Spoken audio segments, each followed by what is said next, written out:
In case of an apocalypse, these 5 buildings are the safest places you could ever find. They're built to survive the end of the world. Hi everyone, Shai here. For today's video, we're going to take a look at 5 buildings that are designed to survive the apocalypse. Number 5. The Norsk Hydro Facility at Vemork. The Norsk Hydro Facility at Vemork, Norway, was historically significant for its role in heavy water production during World War II and its later adaptation into fortified Cold War infrastructure. Originally built in the 1920s as a hydroelectric power plant, Vemork gained notoriety during the 1940s as the site of Nazi Germany's heavy water program. Allied forces famously sabotaged the plant in 1943 to prevent the Axis from acquiring sufficient heavy water for atomic weapons. After the war, the facility was repurposed and expanded by Norsk Hydro to continue hydroelectric operations. During the Cold War, the value of the facility's infrastructure and its mountainous location led to the construction of bunkers and fortified sections designed to protect energy assets. These fortified areas served multiple roles, securing and storing heavy water, protecting personnel, and ensuring continuity of operations in the event of conflict. Norway's position within NATO and its proximity to the Soviet Union made these facilities critical to Western defense planning. Though heavy water production stopped in the 1980s, the site's Cold War bunkers remain a testament to Norway's defensive posture during one of the tensest periods in modern history. Visitors can tour sections of the hydro plant and learn about its role in global nuclear energy, though the deepest bunkers and some Cold War modifications remain off-limits. In an apocalyptic scenario, such as nuclear war or large-scale conventional conflict, its bunkers were designed to ensure that Norway retained critical energy capability. This site exemplifies how existing facilities were adapted for survival rather than built anew. Unlike purpose-built doomsday bunkers, Vemork evolved over decades, integrating Cold War security measures into an older hydroelectric plant. That layered history makes it one of the most distinctive apocalypse-resistant sites in Europe, where wartime sabotage, nuclear research, and Cold War fortification intersect in a single facility. Number 4. Habitat 67. Habitat 67, located in Montreal, Quebec, is an iconic architectural complex originally constructed for Expo 67, the World's Fair held in 1967. While best known for its modular design, several of the concrete apartment units were engineered with civil defense in mind, offering inherent resilience against disaster. Designed by architect Moshe Safdie, Habitat 67 was conceived as an experimental model for affordable high-density urban housing. The structure is composed of 354 prefabricated concrete modules stacked in various configurations to form 146 residences. Each unit is a reinforced concrete box with walls thick enough to provide a degree of blast and radiation protection, well beyond typical residential buildings of the era. Although it was not built as a dedicated bunker, the reinforced concrete and interconnected layout reflect architectural principles aligned with fallout resistance. During the 1960s, Canadian civil defense authorities promoted the use of thick concrete structures to protect against radiation from nuclear fallout, and the construction here inadvertently aligned with those The building's location along the St. Lawrence River was chosen for Expo 67 rather than defensive purposes, but its semi-isolated site on the peninsula added an element of security. The use of exposed concrete, minimal reliance on external cladding, and the absence of large, fragile windows all contributed to its durability against extreme weather and other hazards. In the decades since Expo 67, Habitat 67 has transitioned from a futuristic housing experiment to a highly sought-after residential complex and landmark. Its potential role as a fallout-ready housing solution remains largely historical and secondary to its design significance. Today, it is recognized as a heritage site and continues to be inhabited, with many units privately owned. While not marketed for survival purposes, it remains an example of how mid-century architectural experimentation produced structures far more robust than conventional housing.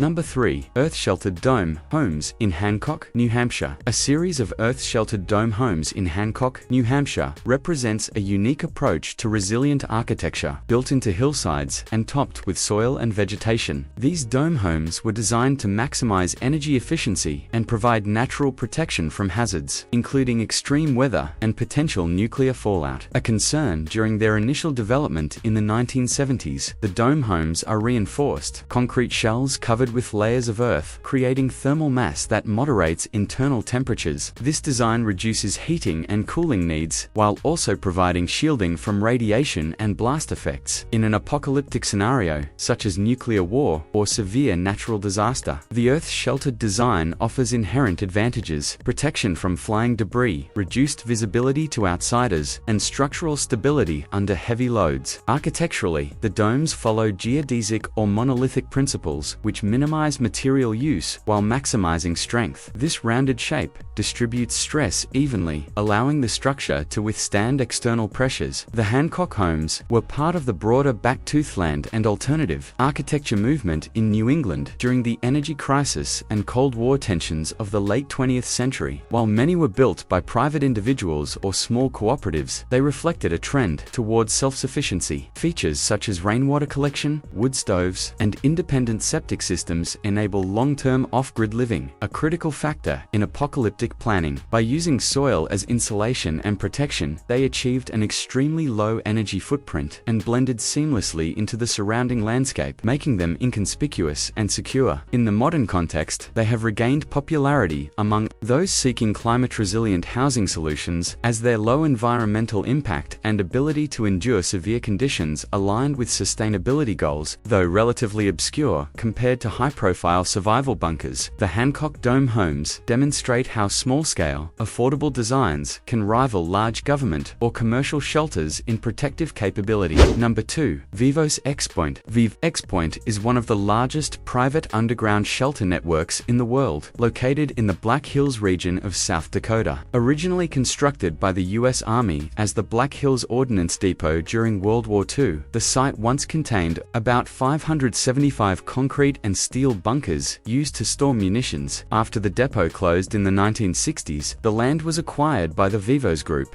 a company that repurposes facilities into civilian shelters. The existing bunkers, built to military standards, are spread across roughly 18 square miles of land. Each is semi-buried under earth berms to protect from blast and radiation, and features reinforced concrete walls. They are retrofitted with modern amenities, including power, plumbing, ventilation, and living space. Vivos markets the complex as a shared survival community where individuals or families can purchase or lease individual bunkers and outfit them according to personal needs. The company provides infrastructure such as roads, water wells, and security measures, but residents are responsible for customizing interiors. The appeal lies in the scale and remote location. The Black Hills region is geographically stable, far from major urban centers and outside likely nuclear target zones. The climate and low population density further reduce potential risks during a crisis. Technically, each bunker has a blast-resistant steel door,